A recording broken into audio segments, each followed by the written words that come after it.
Hey guys, welcome to Rosie's Dessert Spot. Today we'll be creating this love heart shaped cake decorated with a 104 piping tip.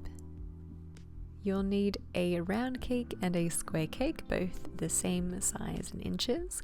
Take your circle one and cut it straight through the middle, and then connect the two halves to either side of your square to create that love heart shape.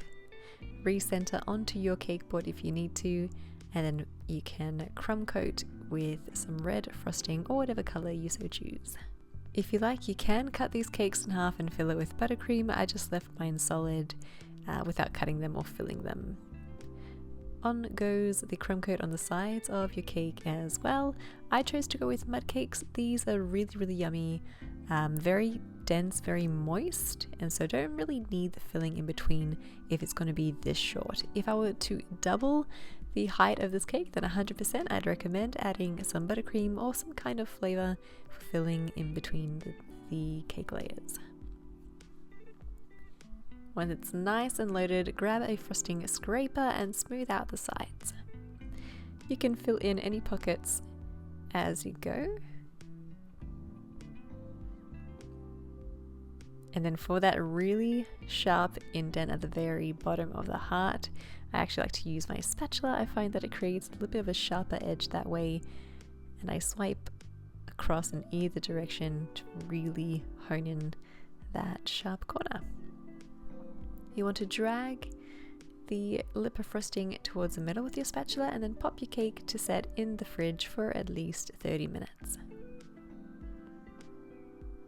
Clean up the cake board if you like with the scraper or with a paper towel, and then take some red buttercream, a 104 piping tip, and create a zigzag.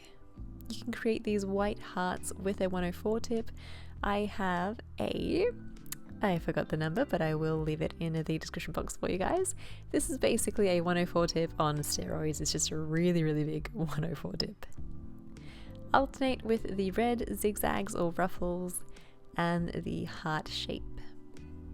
You want to work this all the way across, and I'm basically creating two petals to create that love heart shape. I'm keeping the skinny end of the 104 tip away from my body, and then the larger end of the piping tip towards your belly. Continue all the way across. Try to keep those zigzags really tight. You want to kind of touch the piping tip to the edge of the white petals, and that way you can't see through to the cake. Granted, I recommend using the same color frosting in your ruffle as you do for the base of the cake. That way, if you can see through, it's all camouflage, and so you won't really be able to tell.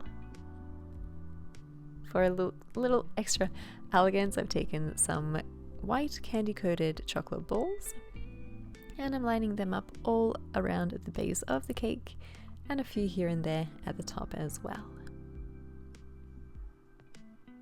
Once you've applied all your chocolate balls to the cake, your design is pretty much complete. You could also pipe these instead, but I felt that the perfectly circular chocolate balls here were more elegant than piping, so totally up to you. I hope you guys enjoyed this cake decorating tutorial and give it a go. If you do, hashtag Rosie's Dessert Spot so I can check out your awesome creation as well. Thanks for watching, and we'll see you in the next one.